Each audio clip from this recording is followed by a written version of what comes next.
Hey guys, Adam here. Welcome back to Kerbal Space Program. We're picking up basically exactly where we left off. Leaving the sky crane. The sky crane is leaving the Mun with those broken rovers down there. So that pretty much means that we're going to have to also send a crew down here to fix them.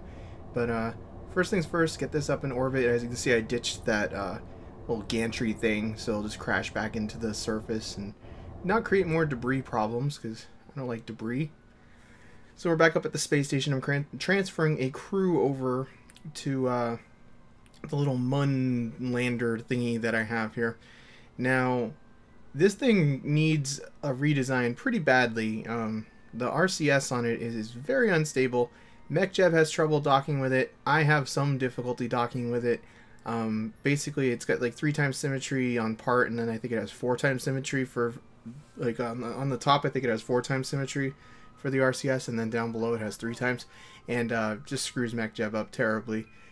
And it's not the easiest thing to dock, so it has a few other shortcomings as well that I'd like to deal with, including the fact that it has those yellow landing legs that I was talking about. They're plenty strong enough for the weight of this thing. I just kind of want to get rid of those from all my ships, so we'll probably be designing a replacement for this thing pretty soon. I think it'll probably just be more of a evolution of the design more than a full-on different design. I might put 4 engines on instead of 3 to make the symmetry a little easier to work with or something. But it lands pretty well, and definitely has the fuel and everything that we need, so I more or less do like this design. It's pretty small. It can carry 6 Kerbals down, and I don't know. I'll probably give this some thought as to what to do with it. Those landing legs, like I said, they do look cool, but they're just kind of limited in their use, and it seems like they're probably more trouble than they're really worth, so I'll likely end up getting rid of them. But we parked pretty far away, less than a kilometer, though.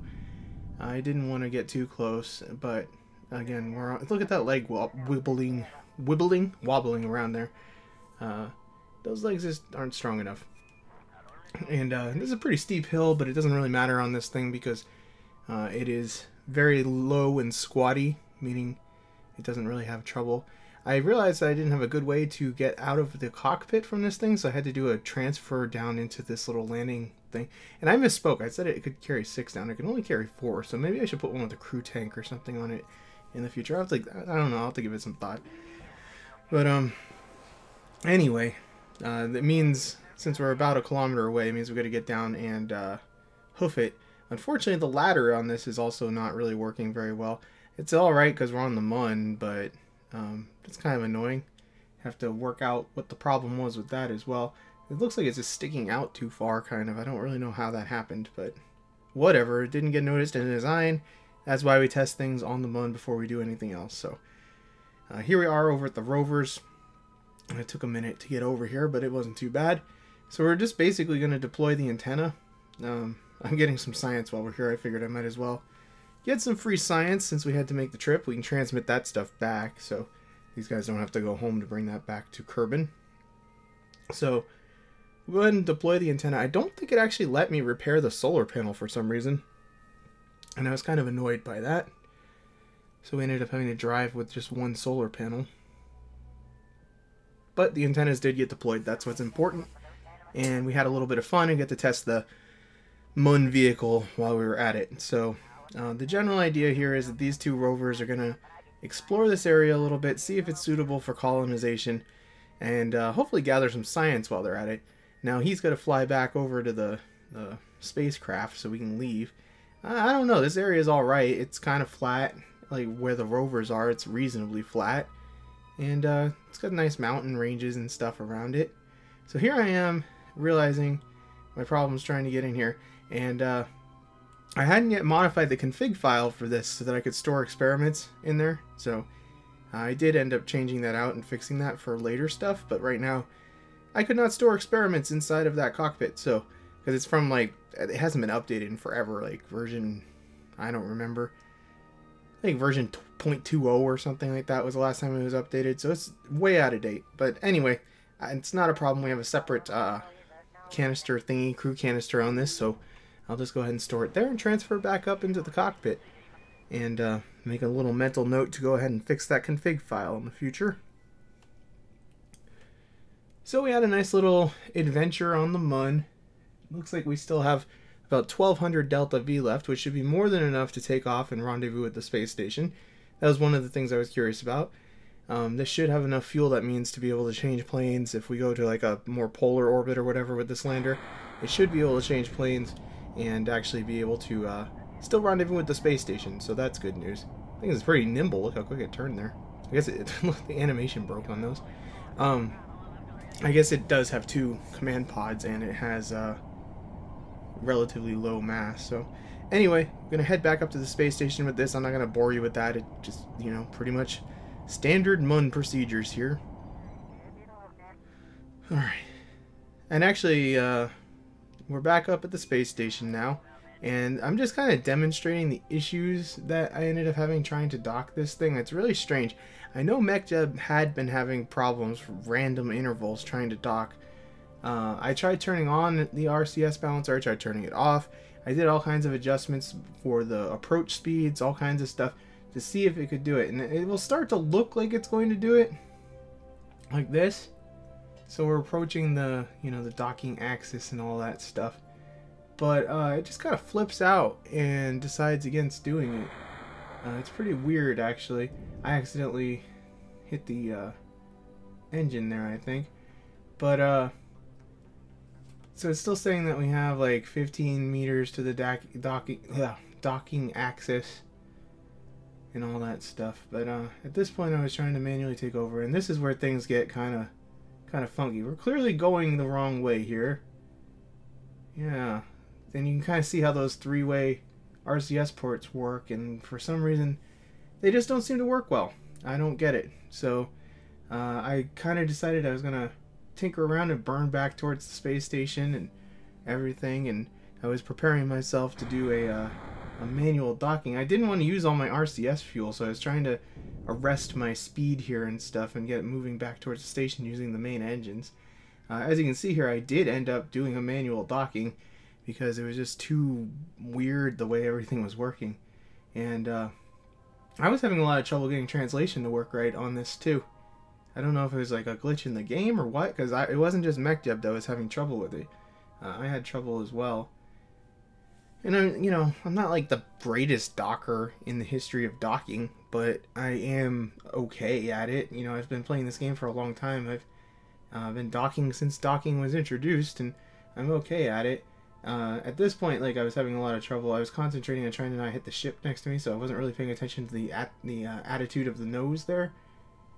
And from this camera angle, it's like, oh, everything's fine. And then they're like, whoa, wait a minute. No, it's not. So I'll have to back up here and reconfigure things. But yeah, like I said, the balance of the RCS is very bad on this. And I knew it wasn't going to be the greatest RCS balance because of the way they were placed, but I didn't expect it to be practically useless. I really don't usually have a lot of trouble unless something's really long and awkward with getting the RCS to work well enough, but I definitely didn't want to in this case.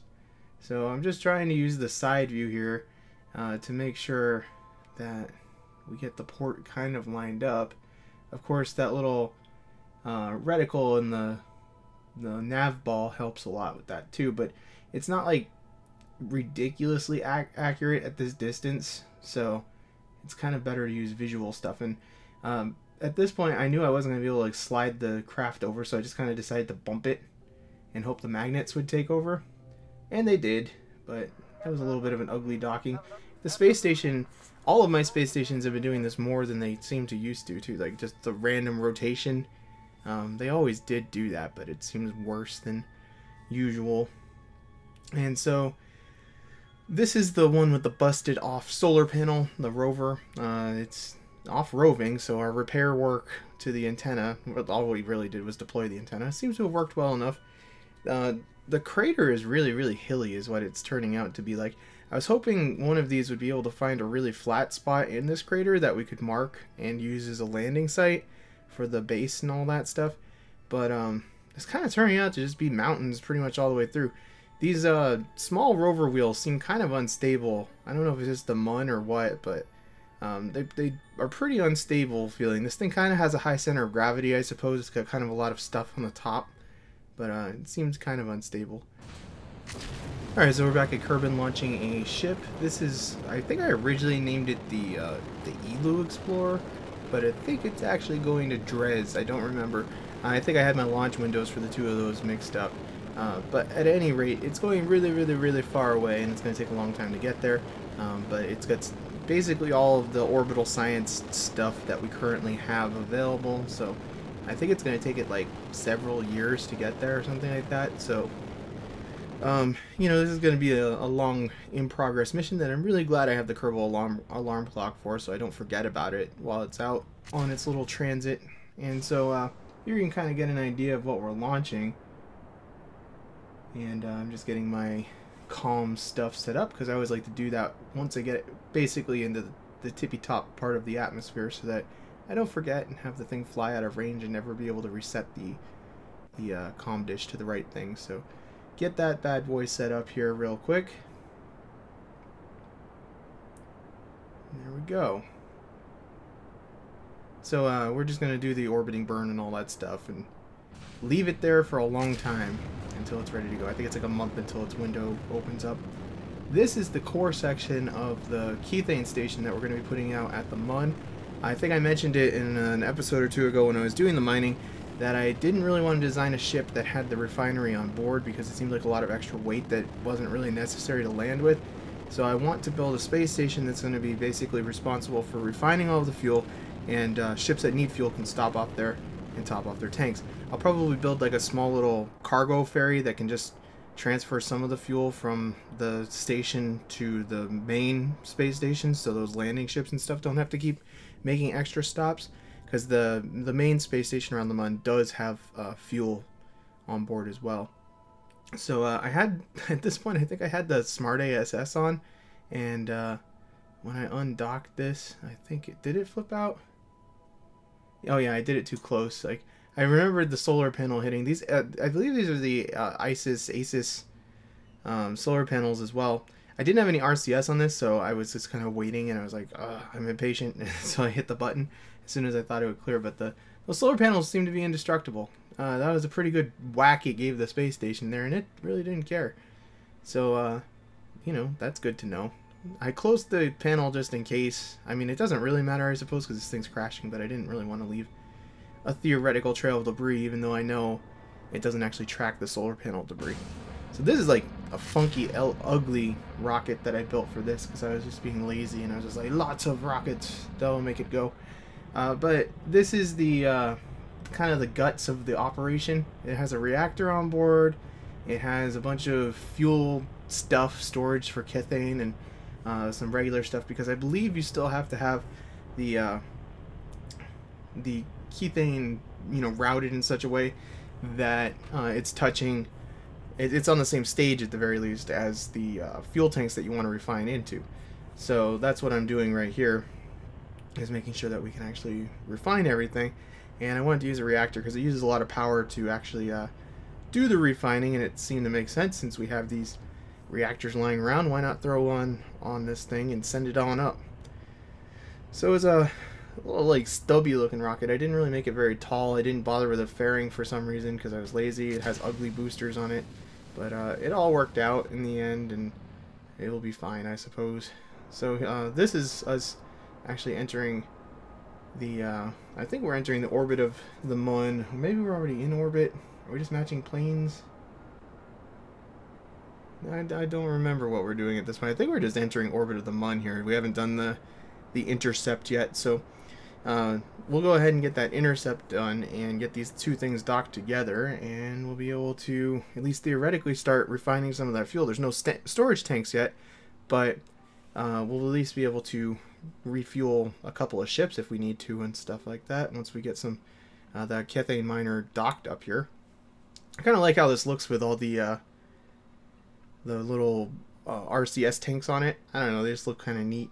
I thought about just putting one of the big ones on, but I thought it looked cooler having the little array of tanks around the outside. I always like those radial mounted tanks anyway.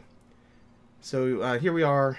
Fortunately, it's daytime when I was doing this, but here we are coming up underneath the space station, getting our docking alignment done. It's not much of a station right now, of course, but it will be good enough. The fuel tanks are going to be launched over future missions because it's going to take a long time, and I'm kind of going to launch those as they're needed, rather than just all at once. At this point, I was kind of starting to limit myself to launching once a week. I decided, I saw Scott Manley was doing that in one of his series, and I admitted I kind of stole his idea of limiting myself to launching once a week. But that way, it helps me space out my missions better so that I don't have like 500 things happening at once, and it gives me something to kind of do. Instead of just fast forwarding all at once, I fast forward a little bit, or drive a rover around or whatever, and it kind of just spreads out the waiting for me. I don't know, because a lot of these missions take months to get to where they're going. Of course, none of this stuff around the Mun does, but at this point, this station is technically functional at this point. I think the comms are not working on it, but it doesn't really matter. And I almost did the same thing, whacking the station with the solar panel here again, and that might have been worse actually this time, because I kind of think it might have hit one of those radiators, and I don't know which is tougher. I'd rather not find out. And I think we did just clip through that, or at least sort of hit it. But anyway, we still have some of those accelerator probes down on the surface, so we're going to crash this and get some science. But I think that's pretty much going to wrap it up for today. That's about all I have for you guys. So I want to thank you if you've watched this series. I appreciate you leaving a like, so forth. And I'll see you guys next time. Thanks for watching.